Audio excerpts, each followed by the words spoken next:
피해야 할 자리가 있습니다. 반대로 아무리 힘들어도 묵묵히 참고 지켜야 할 자리가 있습니다. 여러분, 어떤 사람이 진정 복받은 사람일까요?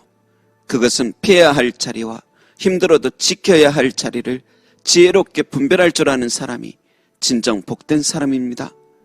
그래서 시편 1편 1절에는 복 있는 사람은 악인들의 꾀를 따르지 아니하며 죄인들의 길에 서지 아니하며 오만한 자들의 자리에 앉지 아니한다고 말씀합니다.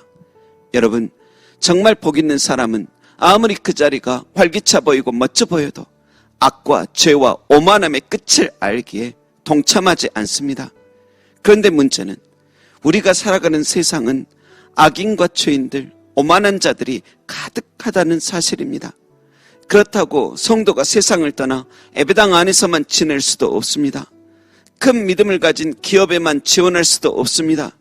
그리고 설령 그곳에 합격하였다 해도 막상 그곳에서 일하다 보면 내가 상상하는 그런 곳이 전혀 아니라며 며칠도 못 참고 예전 회사로 너무 돌아가고 싶을 수도 있습니다. 여러분, 그래서 먼저 중요한 것은 비록 그런 세상 속에 나 살아도 흔들리지 않는 나의 확고한 주를 향한 일편단심 마음이 필요하고 그 속에서도 내게 주신 소명을 발견하는 게 필요합니다.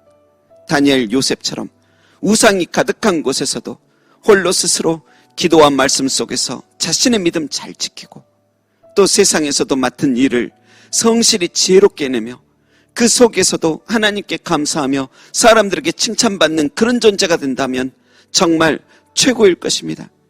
그러나 반대로 과감히 그 자리를 완전히 벗어나야만 하는 곳이 있습니다. 하나님께서도 적극적으로 너는 그 자리를 꼭 떠나야만 한다며 여러 징조로 강권적인 인도를 하시는 그런 자리가 있습니다. 만일 이단, 사이비 같은 곳에 내가 있다면, 폭력과 추행, 억압, 불법이 난무한 곳에 내가 있다면 하루라도 빨리 결단하고 벗어나야 할 것입니다. 그곳은 내 인생이 처참하게 망가지는 곳이니 사람들 눈치 보지 말고 용기 있게 빠져나와야만 합니다.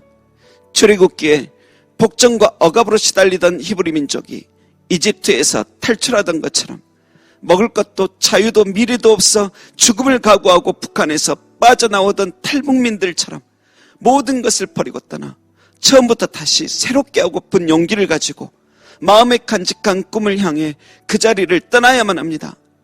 어느 교수님이 말한 것처럼 끈기도 중요하지만 끊기를 잘해야 합니다. 그곳에서는 인내가 필요한 게 아닙니다. 불심판이 내리는 소돔과 고모라 같은 곳이라 여기고 뒤돌아보지도 말고 떠나야 합니다. 그러지 않으면 한 번뿐인 인생, 존귀한 당신의 영혼, 소중한 당신 몸과 마음, 그리고 가정까지 엉망돼 버릴 것입니다.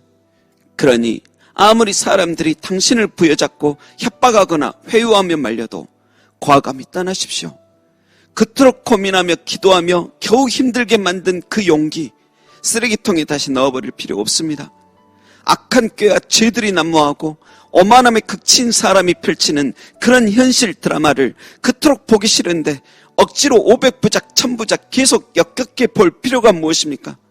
여러분, 하나님께서도 감당치 못할 시험 당한다면 피할 길을 열어주신다 하셨으니 기도하며 피할 길을 열어달라고, 이제 더 이상 두려움에 시달리지 않으며 더욱 나은 꿈을 향해 달려갈 수 있도록 힘과 지혜와 용기를 달라고 기도하십시오. 실패를 두려워하지 마십시오. 사람들을 너무 의식하지 마십시오. 오히려 그 시간에 하나님을 더욱 의지하십시오. 선한 목자 예수님께서 결국 당신을 쉴만한 물가로 푸르른 초장으로 인도하실 줄로 믿습니다. 그리고 그렇게 과감히 떠날 것이 아니라면 당신이 서 있는 그곳을 위해 기도하십시오. 축복하십시오. 용서하십시오. 사랑하십시오. 계속 그래도 이곳에 남아있겠다 결단했다면 이제는 지나친 불평보다 이곳에 하나님의 은혜와 감사의 꽃이 피어나기를 간절히 소망하십시오. 미운 사람 있다고 말도 않고 혼자 짜증내고만 있기보다 불편한 마음을 가다듬고 미소를 짓고 친절히 사람들과 소통하시어 한 사람이라도 더 좋은 관계로 회복시키십시오. 고통스러울지라도 주께서 주신 내 몫의 십자가 감당하며 살아가십시오. 당신 때문에 그 악한 꾀와 죄가 가득한 곳이 엄하는 사람들로 가득한 곳이 점점 변하고 구원될 것입니다. 당신이 심겨진 그 땅에 복된 열매, 풍성이 맺게 될 것입니다. 기도하겠습니다. 하나님 아버지, 내가 패해야 할 자리와 아무리 힘들어도 견뎌내며 지켜내야 할 자리를 분별할 줄 아는 지혜를 주소서. 실패를 두려워하지 않게 하시며 용기와 믿음 잃지 않게 하소서. 혹시라도 피해야 할 소돔 같은 곳인데 온 영혼과 육체가 폐인이 됨에도 안식 없이 함께 망가져가지 않게 하시고, 버텨내야 할 곳인데 참고 인내하면 참 복된 자리였는데 어리석게 도망치려 하는 자 되지 않게 하소서. 감사드리며 이 두 사이를 너무도 잘 아시며 날 바르게 인도해 주실 선한 목자 예수님의 이름으로 기도합니다. 아멘.